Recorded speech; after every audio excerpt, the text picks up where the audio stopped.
शुरुआत में हम एक लड़की को देखते हैं जिसकी आज शादी होने जा रही थी। इसका नाम एनी था। ये हमें बताती है कि उसकी शादी उसकी मर्जी से नहीं, बल्कि हमें एक फ्लैशबैक दिखाया जाता है जिसमें कि जब वो 18 साल की थी तब उसके डैड उसकी शादी फोर्सफुली एक ओल्ड मैन के साथ करवाना चाहते थे। इसलिए एनी घर छोड़कर भाग रही थी, तो उसके डैड गार्ड के साथ मिलकर उसे पकड़ने के लिए उसके पीछे पड़े थे।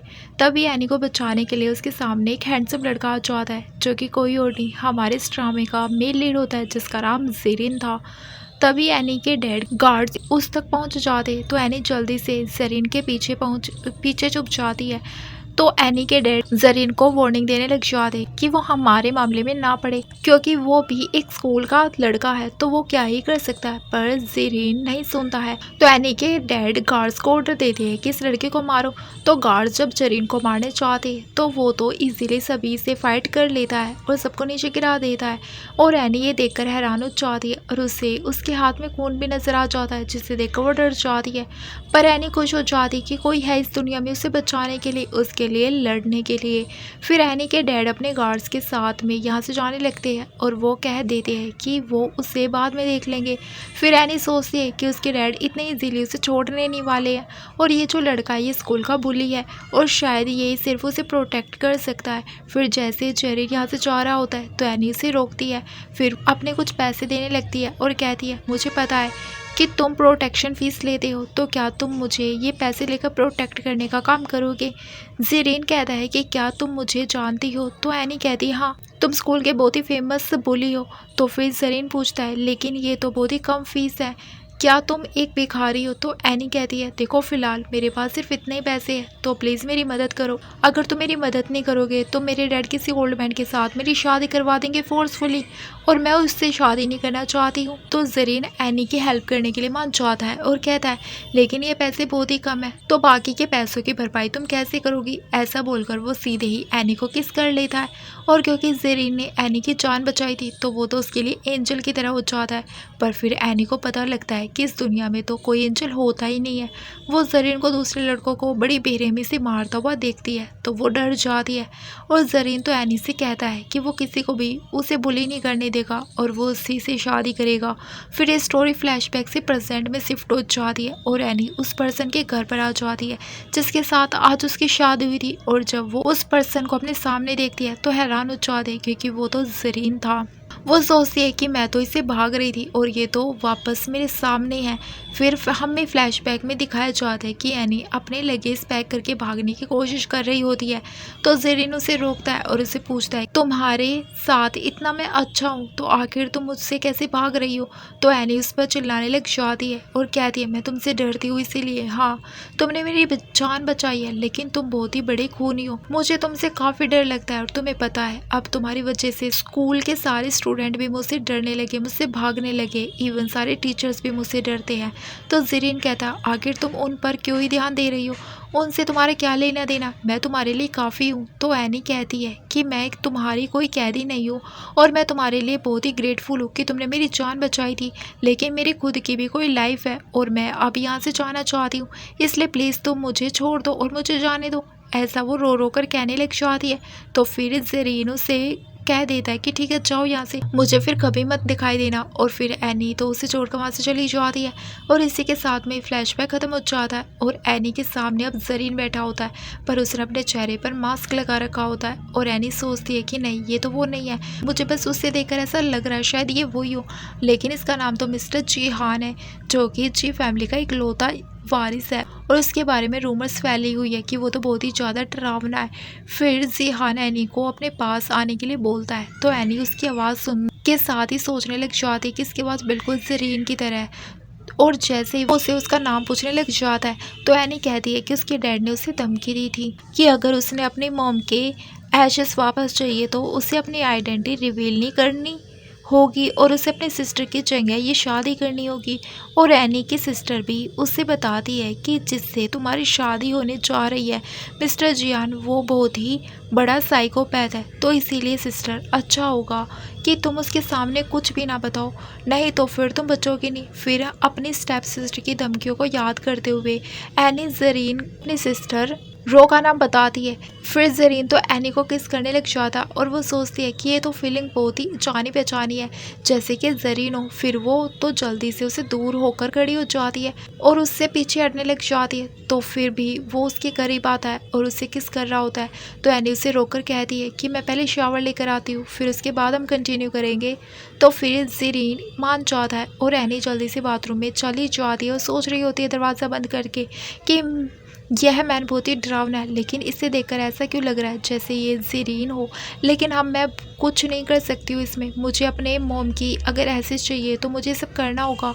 फिर हम देखते हैं ज़रीन तो अपना मास्क हटा देता है और फिर वो अपनी शर्ट भी खोल देता है और सोचता है कि वो 6 साल से इसका इंतज़ार कर रहा था और अब वो एनी को अपने से दूर नहीं होने देगा किसी भी कीमत पर। यहाँ पर सर्वेंट एनी को नाइट ड्रेस देती है और फिर उसके बाद में उसे एक दूध का ग्लास भी देती है और बताती है ये मास्टर की तरफ से है उसके लिए। फिर एनी ये दूध पी लेती है और उसके बाद उसे नींद आ जाती है, वो सो जाती है। फिर रात में हम देखते हैं ज़रीन यहाँ रूम के अंदर आ जाता है और वो उसके पास करीब लेट जाता है। नेक्स्ट मॉर्निंग जब एनी की आँख खुलती है तो वो ज़रीन को अपने बाजू में लेटा हुआ देखकर हैरान हो जाती है और जल्दी से अपने कपड़े चेक कर खुश होती है कि इसने मेरे साथ कुछ भी नहीं किया है। फिर वो सोचती है कि ये बिल्कुल ज़रीन की तरह क्यों लगता है और फिर वो धीरे धीरे उसका मास्क हटाने लग जाती है। पर तभी ज़रीन जल्दी से उस उठ जाता है और उसका हाथ पकड़ लेता है और रुकते हुए कहता है कि तुम ये क्या करना चाहती थी। तो वो कहती है मैं बस देखना चाहती थी तुम कैसे दिखते हो। ज़रीन कहता है कि क्या तुम्हें डर नहीं लगता है कि तुम मेरे अगर चेहरा देखोगी तो डर जाओगी। एनी कहती है वैसे भी अब हम हस्बैंड वाइफ है तो एक ना एक दिन तो मुझे तुम्हारा फेस देखना ही है। तो ज़रीन कहता है चलो उससे पहले एक ज़रूरी काम कर लेते हैं। फिर वो उसे किस करने के लिए नज़दीक आता है पर एनी जल्दी से बाथरूम का बहाना करके भाग जाती है और फिर वो सोचती है कि वैसे भी क्या ही फ़र्क पड़ता है वो कैसा दिखता है। और फिर इतने में एनी को यहाँ पर हेयर डाई मिल जाती है जिसे देखकर वो याद करती है कि ये तो मेरा है। फिर दोस्तों हमें दोबारा से एक फ्लैशबैक दिखाया जाता है जिसमें एनी ज़रीन की गर्लफ्रेंड बन गई होती है। दोनों ही बहुत ही ज़्यादा अच्छा टाइम स्पेंड कर रहे हो और एनी जब ये हेयर डाई अपने बालों में लगाती है तो फिर ज़रीन इसे ले लेता है और कहता है कि तुम मेरी गर्लफ्रेंड होती है मेरे पास रहेगा तुम्हारी याद बन के। एनी सोचती है कि इस हेयर टाई को तो मैंने अपने हाथों से बनाया था लेकिन ज़रीन ने मुझसे ले लिया था तो आखिर ये इसके पास क्या कर रहा है। फिर इतने में ज़रीन पीछे से आ जाता है और एनी उससे पूछती है कि आखिर तुम कौन हो। तो वो कहता है कि मैं चिहान हूँ, क्या सुबह उठने के बाद अब तुम मुझे पहचान नहीं पा रहे हो। फिर एनी उससे हेयर टाई के बारे में पूछने लग जाती है तो चिहान इसे देखकर उसके बाल में लगा देता है और कहता है कि तुम्हें अच्छा लग रहा है तो तुम रख लो इसे और फिर वहाँ से चला जाता है। तो एनी जल्दी से उसका हाथ पकड़कर रोकती है और पूछती है कि हेयर टाई तुम्हारे पास कैसे आया। तो ज़रीन कहता है कि मुझे किसी ने गिफ्ट में दिया था और चला जाता है। फिर इतने में एनी को उसके डैड की कॉल आ जाती है और वो उसे कहते हैं तुम्हें तुम्हारी मॉम की आशीष चाहिए ना तो घर पर आ जाओ और ले लो। एनी हैरान हो जाती है कि उसके डैड इतनी जल्दी उससे आशीष तो देने वाले हैं नहीं। फिर उसके डैड कहते हैं अगर तुम्हें ये चाहिए तो आओ वरना मैं इसे फेंक दूंगा। तो एनी आने के लिए तैयार हो जाती है। दूसरी तरफ एनी की स्टेप सिस्टर रो डैड से कह रही होती है कि क्या आप सच में एनी को एचएस वापस देने वाले हो। तो डैड कहते हैं कि मैं कौन सा उसे वापस देना चाहता हूँ लेकिन हमारे पास अभी ऑप्शन नहीं है। गो फैमिली एनी को ढूंढ रही है और हमने अब एनी की शादी जी फैमिली में करवा दी है तो अगर उन्हें पता लग गया तो हम लोग बचेंगे नहीं, इसलिए मैं एनी को यहाँ पर बुलवा रहा हूँ ताकि मैं उसे मार सकूँ। अगर वो मर जाएगी ना तो इस सीक्रेट के बारे में किसी को भी मालूम नहीं होगा और मैं गुंडे भेज दूँगा एनी को मारने के लिए। और उसके बाद में जब वो मर जाएगी फिर हम ऐसा प्रूफ देंगे कि उसने खुद की जान ले ली है, फिर हम लोग सब जगह से बच जाएंगे, सेफ हो जाएंगे। तो फिर ये सुनकर तो रो और उसके डैड बहुत ही ज़्यादा खुश होने लग जाते। दूसरी तरफ हम देखते हैं एनी जैसे ही यहाँ टैक्सी पकड़ के बाहर जाने लगती है तो ज़रीन भी अपने असिस्टेंट से के साथ मिलकर उसका पीछा कर रहा होता है। असिस्टेंट ज़रीन से कहता है कि बॉस हम लोग सीक्रेटली आपकी वाइफ का पीछा क्यों कर रहे हैं। तो ज़रीन कहता है कि तुम चुप बैठो और बस उसे फॉलो करते रहो। फिर इतने में हम देखते हैं एनी यहाँ अपने घर के बाहर पहुँच जाती है और वो सोच रही होती है कि ये वही जगह है यहाँ मैं और ज़रीन सबसे पहली बार मिले थे और अब 6 साल हो गए हैं हम दोनों का अलग हुए। फिर यहाँ पर गुंडे पहुँच जाते और वो उसके डैड के हायर किए हुए थे और ये लोग उसे पकड़ने लग जाते मारने के लिए। फिर एनी से बचने के लिए भागने की कोशिश करती है और भागते हुए सोच रही होती है 6 साल पहले तो ज़रीन ने मुझे बचा लिया था लेकिन अब कौन मुझे बचाएगा। और इतने में यहाँ पर उसके सामने ज़रीन नज़र आ जाता है और वो उसे कहती है मेरी मदद करो। फिर जरीन सभी गुंडों से फाइट करने लग जाता है और उसे देखते हुए एनी सोचती है जरीन की तरह ही फाइट कर रहा। और फिर जरीन एनी से कहता है अगर तुम मेरी नज़र के सामने रहोगी तो फिर तुम्हें कोई भी हर्ट नहीं कर पाएगा। फिर इतने में यहाँ पर एक गुंडा जरीन को चाकू मारने वाला होता है तो एनी जल्दी से उस देख लेती है और बोलती है। फिर जरीन उस बंदे से उस चाकू को रोकने की कोशिश करता है और तभी वो उसके चेहरे पे मार देता है और जरीन का मास्क हट जाता है। एनी भी देख लेती है वो सच में जरीन है। फिर वो उसके नाम से बुलाने लग जाती है तो ये अपना मास्क पहन लेता है और कहता है मैं कोई जरीन नहीं हूँ, मैं तुम्हारा हस्बैंड जिहान हूँ। और वैसे अभी तुम्हारे लिए ही पता करना ज़्यादा ज़रूरी है कि तुम्हें कौन मारना चाहता है। फिर एनी इस गुंडे से पूछती है कि तुम्हें किसने भेजा है तो फिर ये गुंडा एनी के डैड का नाम ले देता है और एनी हैरान हो जाती है सुनकर कि उसके डैड इन गुंडों को भेज रहे थे उसे मारने के लिए। दूसरी तरफ एनी के डैड और सिस्टर बहुत ही ज़्यादा खुश हो रहे होते हैं। अब तक तो एनी मर चुकी होगी और अब उन लोगों का सीक्रेट किसी को मालूम नहीं होगा और वो जी फैमिली की दी हुई ब्राइड प्राइस को अच्छे से इंजॉय कर सकते हैं। फिर इतने में यहाँ पर घर पे जरीन एनी दोनों साथ में आ जाते हैं और फिर सभी गार्ड जरीन के डैड और उसकी सिस्टर को पकड़ लेते हैं और जरीन इसके ऊपर चिल्लाता है कि तुम्हारी हिम्मत कैसे हुई मेरी वाइफ को मारने की कोशिश करने की। फिर एनी के डैड तुरंत ही जरीन से नीचे बैठकर माफ़ी मांगने लग जाते और कहते हैं उनसे बहुत ही बड़ी गलती हो गई है। तो जरीन कह देता है कि माफ़ी मुझसे नहीं बल्कि मेरी वाइफ और अपनी बेटी से मांगिए। तो फिर एनी के डैड उससे भी माफ़ी मांगते हैं और कहते हैं एनी मैं तुम्हारा डैड हूँ ना, मुझे माफ़ कर दो और तुम्हें तो मेरा एहसान बंद होना चाहिए था एनी, क्योंकि मैंने उल्टा तुम्हारी लाइफ इतनी अच्छी कर दी है। तो एनी कहती है अच्छा तो आप मुझे ऐसी खुशियाँ देना चाहते हैं गुंडों को बुलाकर मुझे मारने का ऑर्डर देकर ताकि फिर आप रोग सारी खुशियाँ ले सको। तो फिर एनी के डैड उसके ऊपर चिल्लाते हैं कि तुम अपनी सिस्टर को क्यों बीच में ला रही हो। तो एनी अपने डैड को चिल्लाकर पूछने लगती है आखिर आप मुझे क्यों मारना चाहते हैं, मैं भी तो आपकी बेटी हूँ ना, तो आप मेरे साथ ऐसा क्यों कर रहे हैं। तो फिर वो बताते हैं कि क्योंकि तुम एक नाजायज़ लड़की हो, तुम मेरी बेटी हो ही नहीं इसीलिए। तो एनी ये जानकर हैरान हो जाती है। फिर उसके डैड उससे कहने लगते हैं हाँ मैंने इस बार बहुत ही ज़्यादा अपनी लिमिट क्रॉस कर दी है, लेकिन आखिर मैंने तुम्हें इतने सालों से पाला है तो तुम मुझे एक बार माफ़ तो कर ही सकती हो ना। तुम्हारी मॉम के एशेस चाहिए ना तुम्हें, तो चलो मैं तुम्हें दे दूंगा। तो एनी कहती है कि आपने इतने सारे बुरे काम किए, आपको लगता है कि आप बस मुझे मेरे मॉम के एशेस दे दोगे तो सब कुछ ठीक हो जाएगा, अब आपको मेरी मॉम से माफ़ी भी मांगनी होगी। तो फिर डैड कहने लग जाते हैं बिल्कुल नहीं, मैं तुम्हारी मॉम से माफ़ी बिल्कुल नहीं मांगने वाला हूँ। तो फिर जरीन इसके पैर के ऊपर अपना पैर रख देता है और कहता है कि अगर माफ़ी नहीं मांगी तो फिर मरो। तो फिर ये मान जाता है कि मैं माफ़ी मांगने के लिए तैयार हूँ। फिर एनी पूछने लगती है आपने मेरे मॉम के एशेस कहाँ रखे हैं। तो फिर वो कहता है मुझे याद नहीं है, तुम अभी बैठो और थोड़ी चाय पानी पियो, मैं तुम्हें सोच कर बताता हूँ। तो एनी फिर रोकर पूछने लग जाती है कि कहीं आपने मेरी मॉम के एशेस को घुमा तो नहीं दिया है ना। फिर यहाँ पर जरीन उसके पैर को और दबाने लग जाता है और कहता है बताओ तुमने कहाँ रखे हैं।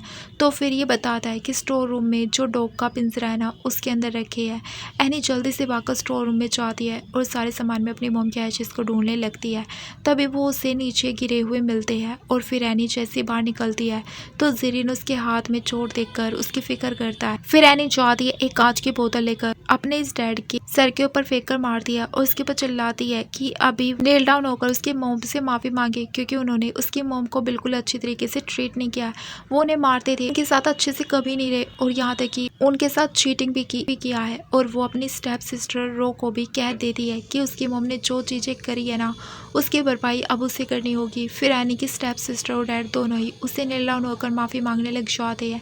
एनी को अब जाकर थोड़ा सुकून मिलता है कि उसके डैड ने अब उसकी मॉम से माफ़ी मांग ली है। फिर वो सोचती है अब मैं अपनी मॉम की सारी चीज़ें भी ढूंढ लूँगी। और फिर जरीन एनी को लेकर घर से बाहर निकल आता है और उसे कार में बैठाता है और अपने गार्ड को ऑर्डर देता है कि एनी के डैड और स्टेप सिस्टर को जाकर गार्बेज में फेंक दो। और फिर वो एनी के साथ यहाँ से चला जाता है। फिर दोस्तों हम देखते हैं कि जरीन के गार्ड जो कि यहाँ पर एनी के डैड उसके स्टेप सिस्टर को पकड़े हुए थे उन्हें कोई मार देता है। गांव फैमिली के मिस्टर मिंग होते हैं और वो यहाँ एनी के डैड से पूछते हैं उसने उसकी शादी अच्छी फैमिली में करा दी थी ना। तो यहाँ पर एनी के डैड झूठ बोल देते हैं कि उस जी फैमिली के मिस्टर जिहान ने मुझे फोर्स किया था कि मैं अपनी बेटी की शादी अगर उससे नहीं कराऊंगा तो फिर वो मुझे छोड़ेगा नहीं।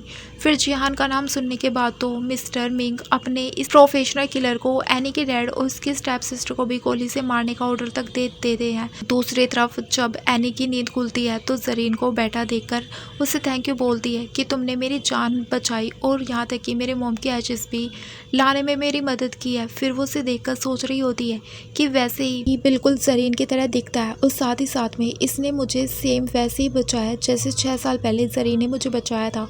आखिर ऐसे कैसे पॉसिबल हो सकता है। मेरी हेट आई भी इसी के पास थी, मुझसे शादी की और जब मेरे डैड और मेरी स्टेप सिस्टर मुझे मेरे नाम से बुला रहे थे तो इसे बिल्कुल भी शक नहीं हुआ।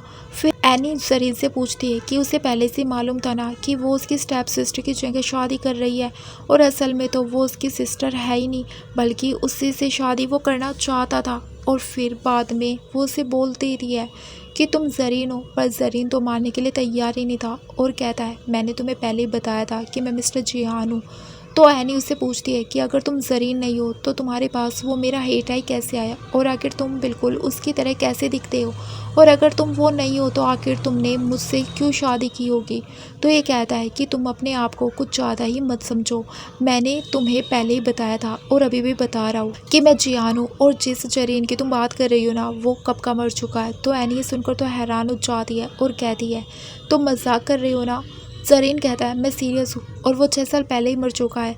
तो एनी फिर भी नहीं मान रही होती है और कहती है तुम प्रिटेंड कर रहे हो। तो जरीन कहता है अगर तुम्हें यकीन नहीं हो रहा है तो चलो मैं तुम्हें दिखाने के लिए लेकर चलता हूँ जरीन की बॉडी को। फिर वो एनी को ज़बरदस्ती पकड़ के एक कोल्ड रूम में लेकर आ जाता और कहता है कि तुम्हें शक हो रहा था ना कि जरीन मरा नहीं है तो अब अपनी आंखों से देख लो और वो उसकी बॉडी को खोलकर दिखा देता है। फिर एनी तो जरीन की बॉडी देखकर हैरान हो जाती है और वो नीचे बैठकर रोने लग जाती है कि आखिर वो कैसे। जरीन कहता है कि तुम रो क्यों रही हो, ये ज़रूर तुम्हारा ही कोई नाटक होगा क्योंकि तुम तो जरीन से नफरत करती थी ना, अब वो मर गया है तो तुम्हें तो खुश होना चाहिए। तो एनी कहती है मैं नहीं चाहती थी कि वो मरे। तो जरीन बताता है कि वो तुम्हारी वजह से मरा है। 6 साल पहले जब तुम उसे छोड़कर जा रही थी तो वो तुम्हें प्रोटेक्ट करने के लिए गुंडों से लड़ रहा था और वो तुम्हारी आंखों के सामने मर गया, पर तुमने तो पलट कर देखा तक नहीं और तुम वहाँ से चली गई। फिर हमें फ्लैशबैक दिखाया जाता है एनी को गुंडों बचाते वक्त जरीन को बहुत ही ज़्यादा चोट लगी थी और वो एनी को कॉल तक करता है पर वो उसकी कॉल उठाकर उसे कह देती है कि वो उसे कभी दोबारा नहीं देखना चाहती है और उसे बताता है वो कि वो मर रहा है। लेकिन तभी भी एनी उसकी बात नहीं सुनती है और वहाँ से चली जाती है। फिर ये सब सुनने के बाद तो एनी काफ़ी ज़्यादा हैरान हो जाती है और वो रोने लग जाती है कि उसे बिल्कुल नहीं पता था कि ये सब कुछ हो जाएगा। और फिर वो जरीन की बॉडी के पास जाकर उसे सॉरी कहने लग जाती है।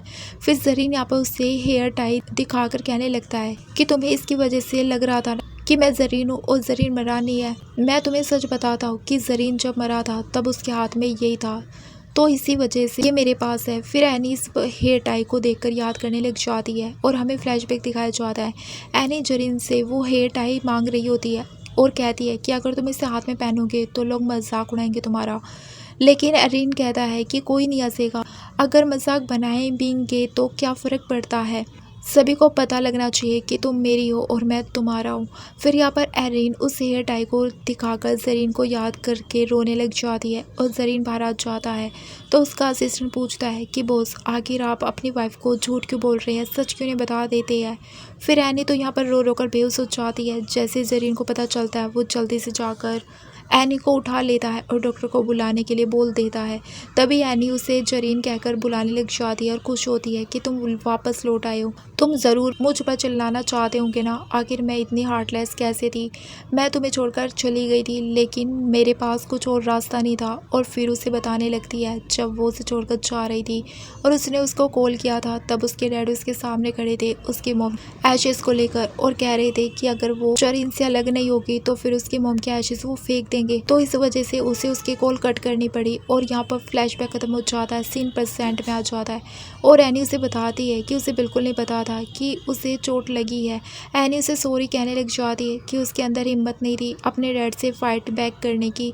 फिर जरीन को वो अब जाकर पता लग जाता है कि वो उसे धोखा नहीं दे रही थी और वो कहता है कि मैंने तुम्हें गलत समझा। एनी उसे बताती है पहले वो उसे छोड़कर जाना तो चाहती थी, लेकिन फिर उसने डिसाइड कर लिया था कि वो उसे छोड़कर कभी नहीं जाएगी, क्योंकि ऑफकोर्स वो उसे प्यार करती थी और कोई भी उसका अपना नहीं था और सिर्फ उसी ने उसका इतना ख्याल रखा था, इसीलिए तो वो खुशी खुशी उसके साथ रहना चाहती थी। अब ये जानने के बाद तो जरीन तुरंत ही एनी को किस करता है और उससे कहता है कि मैं 6 साल तक तुम्हें गलत समझता रहा। फिर एनी कहती है तुम चाहो तो अभी मुझसे नफरत कर सकते हो, और फिर वो बेहोश हो जाती है। फिर यहाँ जल्दी से डॉक्टर को वो बुलाता है और डॉक्टर यहाँ पर एनी का चेकअप करने लग जाते हैं। दूसरी तरफ जरीन अपने असिस्टेंट को बताता है कि मैंने एनी को अब तक गलत समझा है, वो तो मुझे छोड़कर नहीं गई थी पर मैंने उससे नफरत की और उसे इस चीज़ के लिए ब्लेम किया। असिस्टेंट कहता है कि बॉस क्या अभी भी आप अपनी वाइफ को इस बारे में सच नहीं बताएंगे?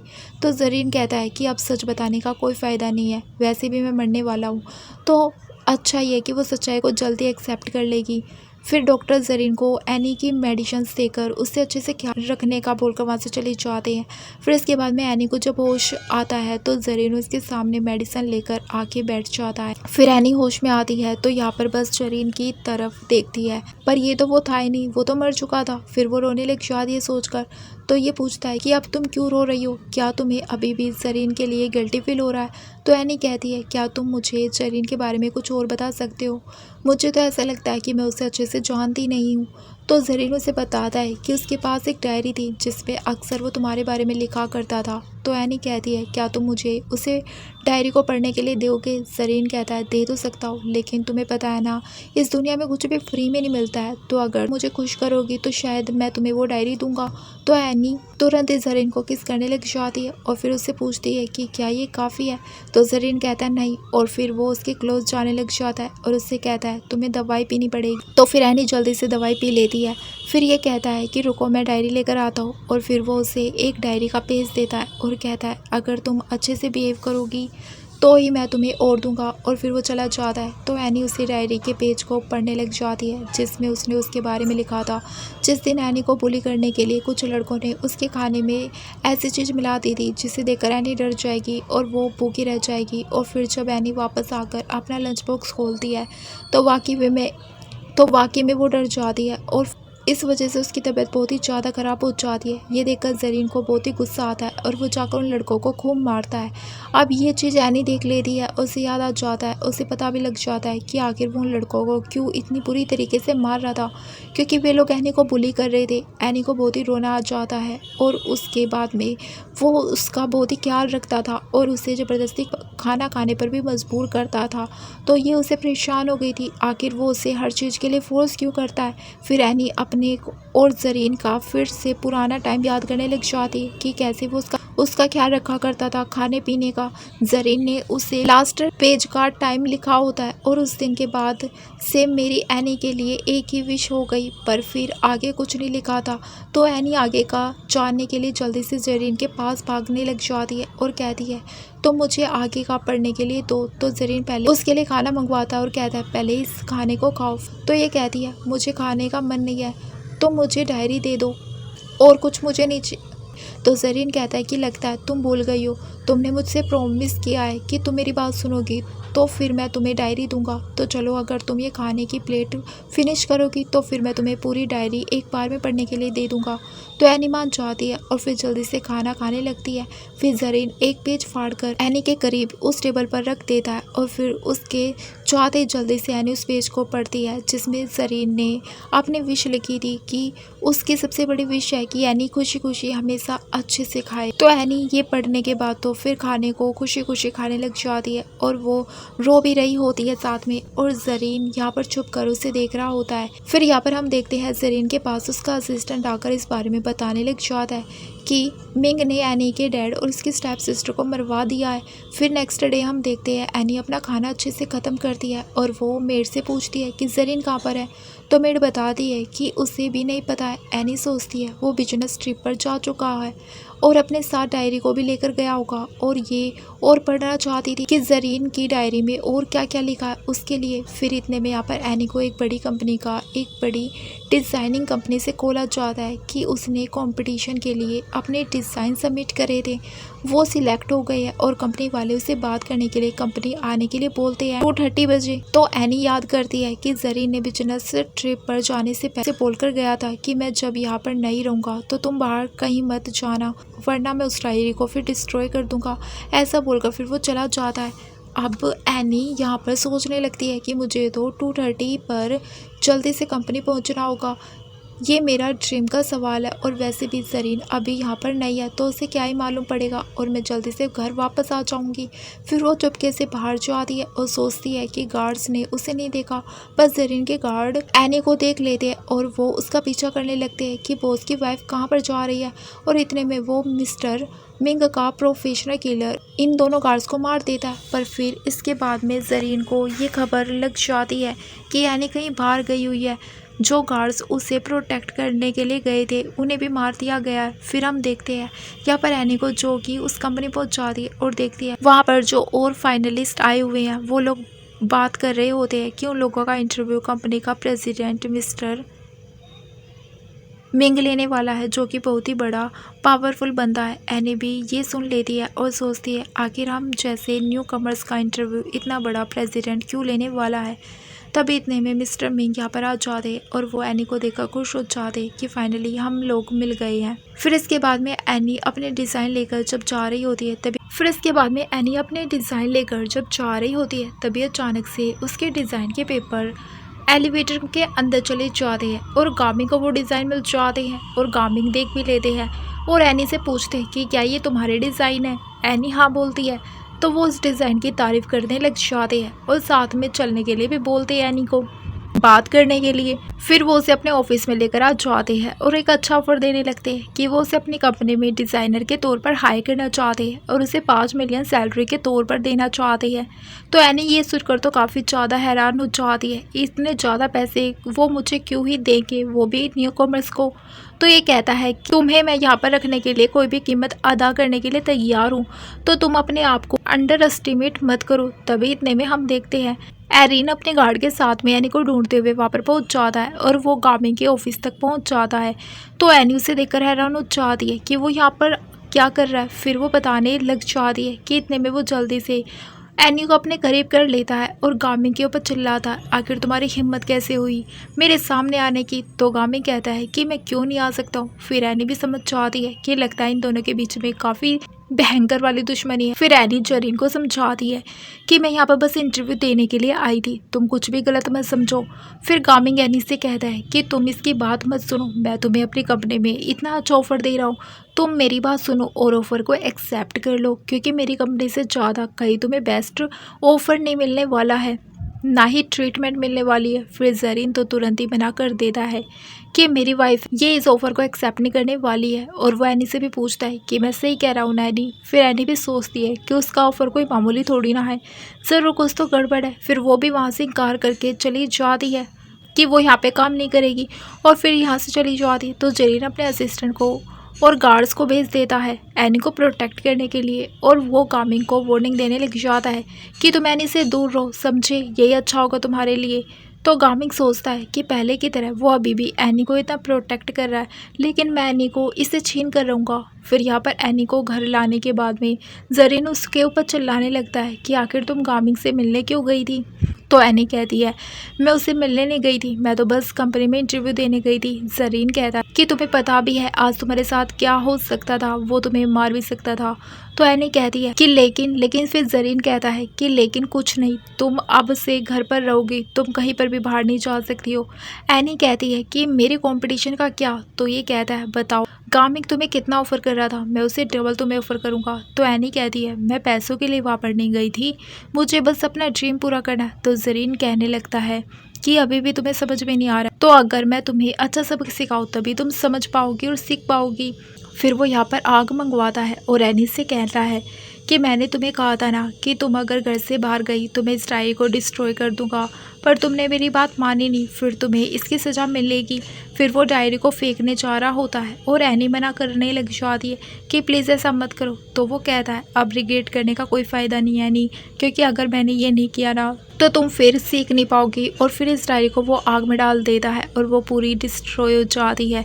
फिर एनी यहाँ बैठकर रोने लग जाती है और कहती है अब सब खत्म हो गया है, मेरे दिल कह रहा है कि अब तो मैं मरने वाली हूँ। तो फिर यहाँ पर वो समझाता है कि मेरा तुम्हें गामिंग की कंपनी में काम करने से रोकने का रीज़न यही है कि गामिंग तुम्हें मारना चाहता है, इसलिए मैं तुम्हें प्रोटेक्ट करने के लिए सब कुछ कर रहा हूँ एनी। एनी ये सुनकर हैरान हो जाती है। तो वो कहता है कि मैं सच कह रहा हूँ एनी, मेरी बात का यकीन करो, 6 साल पहले भी गामिंग के बंदों ने ही तुम्हें मारा था। तो एनी कहती है आखिर वो गामिंग मुझे क्यों मारना चाहता है, मैंने उसका ऐसा क्या बिगाड़ा है। तो ये कहता है कि तुम्हें इसका रीज़न जानने की ज़रूरत नहीं है, फ़िलहाल बस तुम गामिंग से दूरी बना कर रखो, यही तुम्हारे लिए बेहतर होगा। और सॉरी मैंने तुम्हारी इस डायरी को जला दिया। फिर ये कहती है मुझे तुम जरीन की बॉडी दिखाओ। फिर वो उसे लेकर कोल्ड रूम में आ जाता है, जहाँ पे एनी जरीन को देखकर उसकी बॉडी को देखकर रोने लग जाती है और उससे कहती है मैं तुम्हारी डायरी को प्रोटेक्ट नहीं कर पाई, जैसे कि मैं अपनी मॉम के एशेज़ को प्रोटेक्ट नहीं कर पाई। मैं सच में कोई भी काम नहीं कर पाई, मैं बहुत ही यूज़लेस हूँ, मैं अपना ड्रीम भी पूरा नहीं कर पाई, आखिर मेरे जीने का क्या ही फ़ायदा है।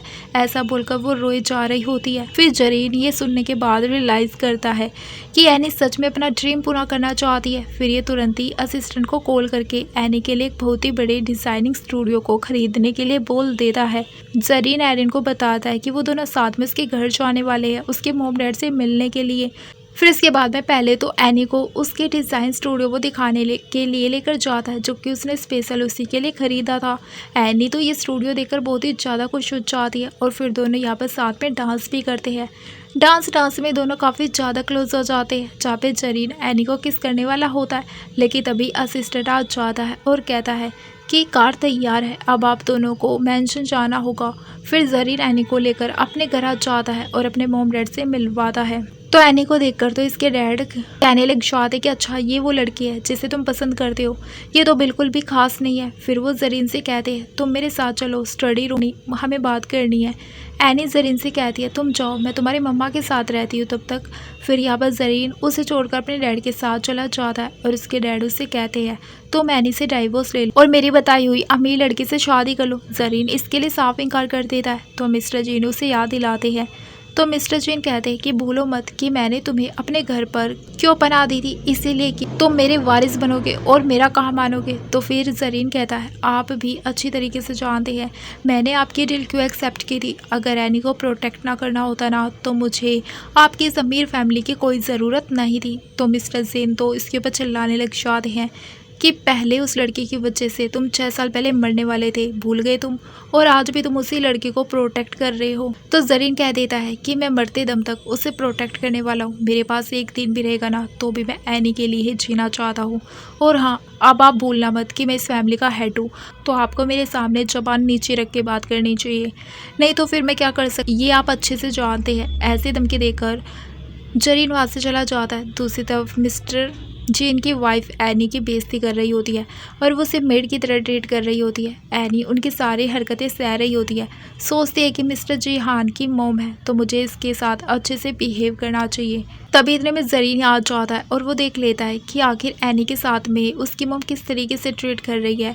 फिर वो कहता है आपको वाइन चाहिए ना, ठीक है मैं सर्व करता हूँ। फिर वो वाइन की बोतल लेकर फोड़ देता है और फिर बहुत ही गुस्से में उनके सामने वाइन सर्व करता है और उनके सर पर भी डाल देता है।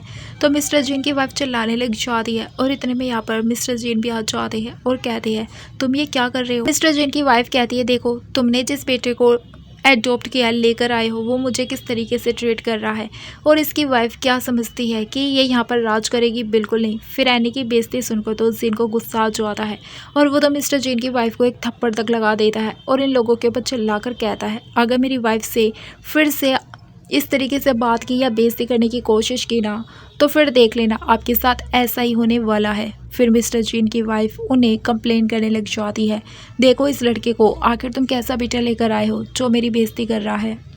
मिस्टर जीन अपनी वाइफ के ऊपर चिल्लाते हैं कि तुम अच्छी तरीके से जानती हो ना कि अभी हमें इस लड़के की काफ़ी ज़रूरत है, तो तुम इसकी वाइफ के साथ ऐसा क्यों कर रही थी। फिर मिस्टर जीन की वाइफ मन में सोचती है, इस लड़के ने एक तो मेरी बेटी की जगह ले ली और अब हमारी फैमिली में ऐश कर रहा है और अपनी वाइफ के लिए मुझे इस तरीके से ट्रीट कर रहा है। ये उसके पास अभी ज़िंदगी के ज़्यादा टाइम बचा नहीं है, अब मैं उसे छोड़ूंगी नहीं। फिर एनी और जरीन यहाँ से जा रहे होते हैं और एनी जरीन को सॉरी बोलती है कि तुम्हारे डैड की बर्थडे पार्टी मेरी वजह से डिस्ट्रॉय हो गई।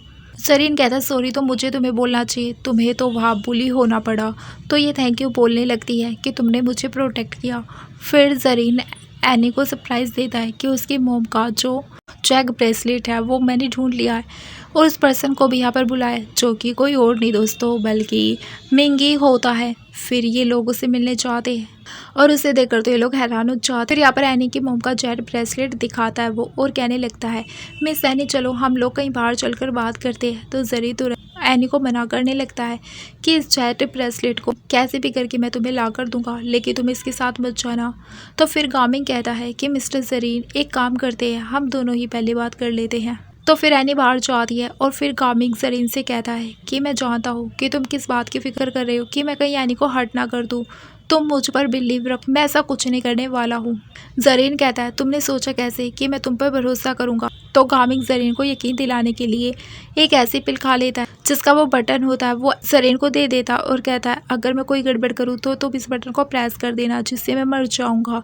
और कहता है कि अब तुम्हें मुझ पर भरोसा है, अब मेरी जान तुम्हारे हाथों में है। और फिर वहाँ से चला जाता है एनी से मिलने के लिए और जरीन सोचता है कि ये करना क्या चाहता है। फिर एनी जब गामिंग से बाहर मिलने जाती है तो वो उसे कहता है कि मुझसे डरो मत, अगर मुझे तुम्हें मारना होता तो मैं तुम्हें तभी मार चुका होता जब तुम मेरी कंपनी में आई थी। फिर वो उसकी मोम जैक ब्रेसलेट उसे दे देता है तो एनी बहुत ही खुश हो जाती है और उसे थैंक यू बोलने लगती है कि तुमने मेरी मोम की चीज़ मुझे वापस कर दी है। तो गैमिंग कहता है अब तुम्हें ये मिल गया है ना, तो क्या तुम मुझे इस जेट ब्रेसलेट की ओनर यानी कि अपनी मम्मा से मिलवा सकती हो। तो फिर एनी मान जाती है और गामिंग को लेकर अपनी मोम की कब्र पर चली जाती है। गामिंग जब उसकी मोम की कब्र को देखता है तो उसकी आंखों से आंसू आ जाते हैं और वो कहता है मैं अकेले उनसे बात करूँगा। तो एनी साइड में हो जाती है और मिंग वहाँ पर जाकर अपने बचपन याद करने लग जाता है और उन्हें सॉरी कह रहा होता है कि इतने में उसके डैड की कॉल आ जाती है और वो उससे पूछते हैं तुमने अभी तक एनी को मारे या नहीं। तो वो कहता है मैं अभी कुछ करता हूँ। दूसरी तरफ हम देखते हैं जरीन को जो कि स्टूडियो में बैठा होता है और उससे फिक्र हो रही होती है कि कहीं मिंग सच में एनी को कुछ कर ना दे। फिर वो जल्दी से यहाँ पर भाग कर आ जाता है और एनी को देखने लगता है कि वो सेफ़ है या फिर नहीं है। फिर वो जल्दी से गामिंग को उसके बटन वापस करता है और कहता है ये पहली और आखिरी दफ़ा है। और फिर वो अपने साथ एनी को लेकर चला जाता है और मिंग याद करता है उसके डैड ने जब उसे बोला था कि तुमने अभी तक एनी को मारा या नहीं, तो इसने कहा था कि मेरे अभी खुद के कुछ प्लान्स हैं। तो फिर उसके डैड ने उसे जल्दी से उन्हें पूरा करने के लिए बोला था और उसके पास ज़्यादा टाइम नहीं है, ये भी बोला था कि वो 6 महीने में मर जाएगा, जल्दी अपना सारा काम पूरा करो। जब ये लोग कार से जा रहे होते हैं तो फिर जरीन एनी के हाथ में वो कार्ड देख लेता है मिंग का, तो ये जल्दी से उसे ले लेता है और पूछता है कि वो तुम्हें कहाँ लेकर गया था। एनी बताती है कि वो मेरी मोम की कब्र पर मुझे लेकर गया था, वो मेरी मोम से मिलना चाहता था, तुम ही बताओ आखिर वो क्या चाहता है। तो जरीन कहता है कि तुम उसके बारे में मत सोचो, बस अच्छा रहेगा कि तुम उससे दूरी बनाकर रखो, वो तुम्हारे लिए अच्छा इंसान नहीं है। और फिर ये कहता है कि मुझे ऑफिस में काम है तो मैं जा रहा हूँ। फिर जरीन मिंग से मिलने जाता है और तुरंत ही उसके ऊपर चिल्लाने लग जाता है कि तुम एनी से दूर रहो तो ही अच्छा होगा, अगर मैं ना होता तो तुम पहले ही एनी को मार चुके होते। तो मिंग कहता है लेकिन मैंने तो एनी को कुछ नुकसान पहुंचाया ही नहीं है। जरीन कहता है तुम कान खोलकर सुन, मैं एनी को कुछ नहीं होने दूंगा और मैं उसे प्रोटेक्ट करूंगा। तभी यहाँ एनी कार में बैठी सोच रही होती है कि कहीं जरीन मुसीबत में तो नहीं पड़ गया है। फिर वह स्टूडियो में आने का सोच लेती है। दूसरी तरफ जरीन मिंग को इस शहर को छोड़कर जाने के लिए बोल रहा होता है तो मिंग नहीं मानता और उल्टा उसे कह देता है अगर तुम मुझे परेशान करोगे या फिर तुम मुझे डराओगे तो कहीं मैं एनी को तुम्हारा सच बताना दूँ और तुम्हारी आइडेंटिटी रिवील ना कर दूँ।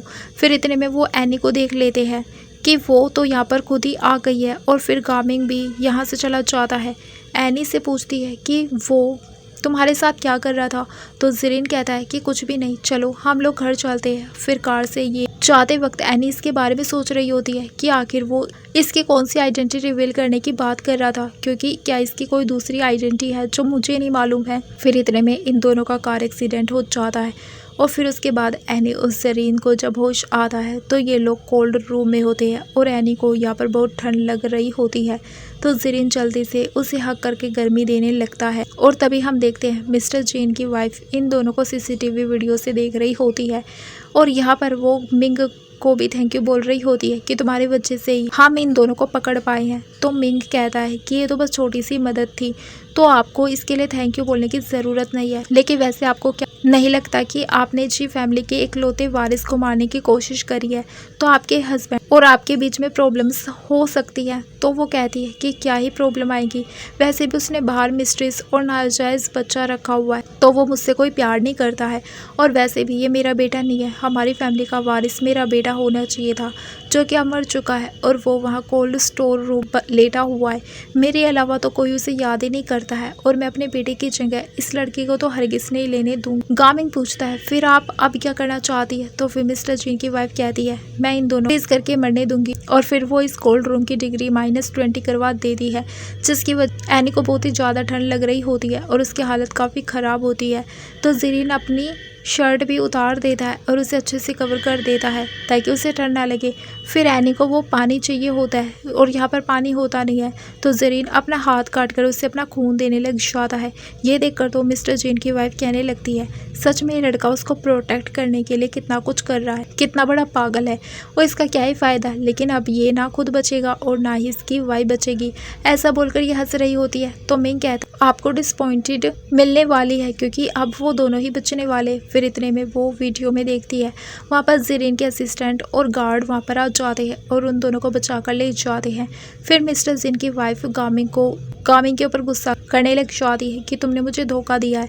तो फिर ये बताता है कि मैं जिससे सबसे ज़्यादा प्रोटेक्ट करना चाहता हूँ वो एनी है और तुम उसे ही मारना चाहती हो, तो आखिर मैं तुम्हारी साइड पर कैसे रह सकता हूँ। फिर इतने में यहाँ पर मिस्टर जीन पहुँच जाते हैं और वो अपनी इस वाइफ के ऊपर चिल्लाते हैं कि तुमने मेरे इकलौते वारिस को मारने की कोशिश की है, अब मैं तुम्हें छोड़ूंगा नहीं। और वो इन्हें अब्रोड भेजने के लिए बोल देते हैं स्टाफ को। दूसरी तरफ एनी को जब वो हॉस्पिटल में होश आ जाता है तो उसे याद आता है कि कैसे जरीन ने उसे प्रोटेक्ट करने के लिए अपना खून भी दे दिया था। फिर वो उसे ढूंढने लग जाती है पर वो यहाँ पर वार्ड में होता ही नहीं है। फिर इतने में यहाँ पर मिस्टर जीन आ जाते हैं और वो एनी के ऊपर चिल्लाने लगते हैं कि आखिर तुम कब मेरे बेटे का पीछा छोड़ोगी, तुम्हारी वजह से उसकी जान जाने वाली थी। और वो उससे रिपोर्ट दिखाते कि ऐसे देखकर एनी हैरान हो जाती है। उसमें जरीन का नाम लिखा हुआ था। जरीन के डैड कहते जरीन का नाम नहीं लिखा रहेगा तो किसका नाम लिखा रहेगा, तुम ही बताओ। और वो इससे सब बता देते हैं कि जरीन असल उसका नाजायज़ बेटा है और उनकी 2 बेटे थे, एक का नाम जिहान था और एक का नाम जरीन था। जो उनका बेटा जिहान था वो पहले से मेंटली बीमार था और 6 साल पहले ही उसकी मौत हो गई थी। तो मिस्टर जीन अपने नाजायज़ बेटे यानी कि जरीन को लेने गए थे ताकि उसे वो अपनी कंपनी का वारिस बना सके। पर जब तक वो वहाँ पहुँचे थे तब वो देखते हैं कि उनका बेटा जरीन यहाँ चोट खाया हुआ पड़ा है और वो भी उनके दूसरे बेटे जिहान की तरह ही दिखता है, इसलिए उसे अपना वारिस इजीली बना सकते हैं। जीन के डैड वहाँ पहुंचकर उससे कहते हैं कि आखिर मेरी फैमिली में तुम जैसा आशिक लड़का कैसे हो सकता है जो एक लड़की के लिए इस हद तक जा रहा है। फिर वो उसे डील करने लगते हैं कि अगर तुम अपने भाई जिहान की जगह ले लोगे, हमारी फैमिली के वारिस बने रहोगे, तो तुम एनी को इजीली प्रोटेक्ट कर सकते हो और हमारी जी फैमिली की पावर यूज़ करके तुम गामिंग से भी लड़ सकते हो और एनी को बचा सकते हो। तो फिर जरीन इस डील के लिए तैयार हो जाता है। फ्लैशबैक यहीं ख़त्म हो जाता है, सीन प्रेजेंट में आ जाता है और जरीन के डैड एनी को बताते हैं कि उसके पास बहुत ही कम टाइम बचा है, फिर भी वो तुम्हारे लिए पागल हुआ बैठा है। फिर एनी तो ये सब कुछ जानने के बाद बहुत ही ज़्यादा हैरान हो जाती है और फिर इसके बाद वो घर पहुँचती है और हर जगह उसे आवाज़ देकर ढूंढने लगती है। फिर इतने में वो जैसे यहाँ पर आती है तो जरीन अपने एडवोकेट से कॉल पर बात कर रहा होता है और वो सुन लेती है कि वो अपनी सारी प्रॉपर्टी को अपनी वाइफ एनी के नाम पर ट्रांसफ़र करना चाहता है। फिर एनी जरीन के पास पहुंचकर उसे उसके नाम से बुलाते हुए उससे तुरंत ही किस करने लगती है और फिर दोनों ही नाइट स्पेंड कर लेते हैं। अगली सुबह एनी जब उठती है तो वो सोचती है जरीन ने मेरी तरफ 99 स्टेप्स लिए हैं और अब लास्ट स्टेप मैं उसकी तरफ लूँगी। और फिर एनी जरीन के डैड से मिलने चली जाती है और उनसे कहती है कि डैड मैं जरीन की लाइफ को बचाना चाहती हूँ, आप ही बताइए मैं क्या कर सकती हूँ कि मैं उसकी जान बचा सकूँ, मैं अपना बेस्ट दूँगी। तो जरीन के डैड कहते हैं एक ही रास्ता है, गामी के पास एक पिल है जिससे जरीन की जान बच सकती है, लेकिन वो पिल तुम्हें इतनी आसानी से नहीं देगा, तुम्हें अपनी जान उसे देनी पड़ेगी तो ही वो तुम्हें पिल देगा। तो फिर एनी तुरंत ही मान जाती है कि मैं ये करने के लिए तैयार हूँ और फिर वो गामिंग से मिलने के लिए उसकी कंपनी पहुँच जाती है और उससे कहती है कि मिस्टर गामिंग, मुझे आपकी मदद चाहिए। मुझे पता है कि आपके पास एक पिल है जिससे जरीन की जान बच सकती है, तो आप मेरी लाइफ के बदले उस पिल को दे दो। तो गामिंग कहता है अगर तुम मुझसे कुछ टाइम पहले आकर ऐसी शर्त रखती तो फिर मैं तुम्हें आसानी से पिल दे देता और मान जाता तुम्हारी बात, लेकिन अब मेरी शर्त बदल चुकी है।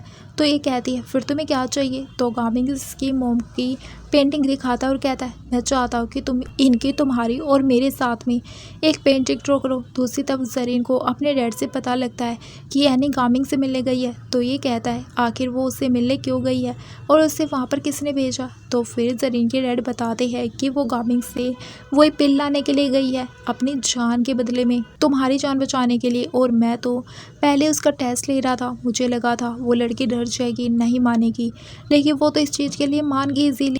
तो फिर मैं चाहता हूँ कि तुम अब हमारे घर की डॉटर इन लोग को घर लेकर आओ, सिर्फ वही तुम्हारी वाइफ बनने लायक है। दूसरी तरफ गामिंग एनी से कहता है तुम सोच रही होगी ना कि मैं तुम्हें हम तीनों के पिक्चर क्यों ड्रॉ करने के लिए बोल रहा हूँ। एनी कहती क्यों। तो मिंग कहता है कि चलो मैं तुम्हें एक कहानी सुनाता हूँ। ये एक बहुत ही पुरानी फैमिली की कहानी है जिनके बारे में रूमर्स फैली थी कि उन लोगों के ऊपर एक कर्ज है जो कि जनरेशन टू जनरेशन चलता रहता है, और उस कर्ज की वजह से उस फैमिली में पैदा होने वाले हर लड़के को एक ऐसी बीमारी होती है जिसे ठीक करने के लिए उसकी बहन के खून की ज़रूरत होती है। और इस रीजन की वजह से उस फैमिली के हर लड़के की जान बचाने के लिए उस घर की सारी लड़कियां मारी जाती है और उस फैमिली की वूमेन कुछ नहीं कर पाती है और उन्हें अपने घर के सारे मैन की बात सुननी पड़ती है। तो एनी कहती है आखिर इतनी क्रूर फैमिली कैसे हो सकती है, क्या उस फैमिली में कोई भी ऐसा नहीं था जो फाइट बैक कर सकता। तो ये कहता हाँ था ना, एक थी जो 25 साल पहले थी, एक बहुत ही ब्रेव वूमेन थी जो कि अपनी बेटी की जान बचाने के लिए उसे अपने साथ लेकर भाग गई थी, लेकिन उसने अपने बेटे की परवाह नहीं की और उसे वहीं पर छोड़ दिया गया। फिर यहाँ पर एक एम्प्लॉय आकर बता दी कि मिस्टर जरीन यहाँ पर आए हुए हैं और वो अपनी वाइफ से मिलना चाहते तुरंत। तो एनी जाने लगती है, लेकिन वो उसे रोक लेता है और कहता है अभी तुम्हारे लिए इम्पोर्टेंट काम ये है कि तुम ये पिक्चर ड्रॉ करो और मैं चाहता हूँ उससे बात करने के लिए। तो फिर एनी मान चाहती है, कहती है तुम प्लीज़ उसे हर्ट मत करना। तो मिंग पूछता है क्या तुम्हें मेरी फिक्र नहीं है, क्या तुम्हें डर नहीं है कि कहीं उसकी जगह मैं ना मारा जाऊँ। और फिर कहता है चलो जाने दो, तुम ज़्यादा मत सोचो, तुम बस ये पेंटिंग ड्रॉ करो और फिर मैं तुम्हें छोड़ दूँगा। ऐसा बोलकर वो वहाँ से चले जाते हैं। फिर हम देखते हैं एनी जल्दी से पेंटिंग ड्रॉ करने लगती है और दूसरी तरफ गामिंग जरीन के पास जाता है। तो जरीन इसे धमकी देता है कि मेरी वाइफ को छोड़ दो और उसे मेरे पास आने दो। तो मिंग कहता है कि नहीं छोड़ूंगा। तो फिर जरीन इसकी तरफ बंदूक पॉइंट करता है। तो मिंग कहता है कि वो मेरी सिस्टर है और मैं उसे अपने पास रखूँगा और तुम्हारे पास नहीं आने दूंगा हरगिज़ भी। तभी जल्दी से यहाँ पर एनी भाग कर आ जाती है और वो जरीन के पास खड़ी होकर मिंग से कहने लगती है कि तुमने मुझसे प्रॉमिस किया था कि तुम इसे हर्ट नहीं करोगे। तो मिंग कहता है ध्यान से देखो, तुम्हारे हस्बैंड ने मेरी तरफ बंदूक पॉइंट कर रखी है, मैंने नहीं। एनी कहती है अब मैंने पेंटिंग ड्रॉ कर ली है तो तुम अपना प्रॉमिस पूरा करो। फिर मिंग जरीन की बंदूक को नीचे करता है और फिर वो इसे पेंटिंग को देखकर बहुत ही खुश हो जाता है और कहता है तुमने बहुत ही अच्छी ड्राइंग की है। और फिर वो इन लोगों को बिल दे देता है और इस पेंटिंग को यहाँ से लेकर जाता है। फिर हम देखते हैं गामिंग की हालत बहुत ही ख़राब हो रही होती है और वो बस इस बात से काफ़ी खुश होता है, मैंने अपना मिशन पूरा किया। मोम आप चाहती थी ना हमारी सिस्टर सेफ रहे और खुश रहे, तो अब वो हम सब में बहुत ही ज़्यादा खुश है। दूसरी तरफ एनी जब यहाँ पर पिल वाला बॉक्स खोल दिया, उसके साथ एक लेटर भी होता है। जानना चाह रही होती है कि गामिंग आखिर है कौन। तो ये कहता है कि इस लेटर को पढ़ो फिर जान जाओगे तुम सारी बात। एनी लेटर को पढ़ती है जिसमें गामिंग ने पहले लिखा था कि मेरी प्यारी सिस्टर मैं तुम्हारा ब्रदर हूँ। और फिर उस लेटर में उसने बहुत सारी बातें लिखी थी कि कैसे 25 साल पहले हमारी मम तुम्हें अपने साथ लेकर भाग गई थी और इस वजह से मैं उनसे बहुत ही नफरत करता रहा हूँ कि वो मुझे छूटकर चली गई, उन्हें मेरी परवाह नहीं थी। इस वजह से मैं तुम लोगों की तलाश में था और मैं आखिर जानना चाहता था कि आखिर वो मुझसे नहीं और सिर्फ तुमसे क्यों प्यार करती है। और फिर जब मैंने तुम्हें ढूंढ लिया और तुम्हें मारने की कोशिश की तब मुझे जरीन के बारे में पता लगा जो कि तुम्हें प्रोटेक्ट कर रहा था। तो उसे देखकर मुझे पता चल गया कि कोई किसी को इतना भी चाह सकता है कि वो अपनी जान पर खेल जाए, अपनी जान की परवाह ना करके सिर्फ दूसरे की जान बचाए जिससे वो प्यार करता है। जैसे ही तुम्हें तुम्हारी मोम का प्यार नहीं मिला है, वैसे ही मुझे भी नहीं मिला है, लेकिन तुम्हारे पास कोई है जो तुम्हें प्यार करता है, तुम्हारी परवाह करता है। मैं चाहता हूँ कि तुम हमेशा उसके साथ खुश रहो। फिर एनी इस लेटर को पढ़ के अपसेट हो जाती है, वो काफ़ी दुखी हो जाती है, रोने लगती है। तो जरीन उसे समझाता है कि देखो तुम्हारा भाई भी चाहता था कि तुम हमेशा खुश रहो। फिर दूसरी तरफ मिंग भी उस पेंटिंग को देखकर खुश हो रहा होता है और यहाँ पर हम देखते हैं जरीन एनी को शादी के लिए प्रपोज कर देता है और कहता है कि मैंने तुम्हें पहले एक प्रपोजल, क्योंकि मैंने तो शादी ज़बरदस्ती की थी, तो अब मैं प्रॉपर तरीके से तुम्हें प्रपोज कर रहा हूँ। फिर एनी उसे हाँ बोल देती है और वो उसे रिंग पहना देता है। फिर ये दोनों किस करते हैं और इसी के साथ में दोस्तों हमारे इस ड्रामा की एंडिंग हो जाती है। Thank you for watching.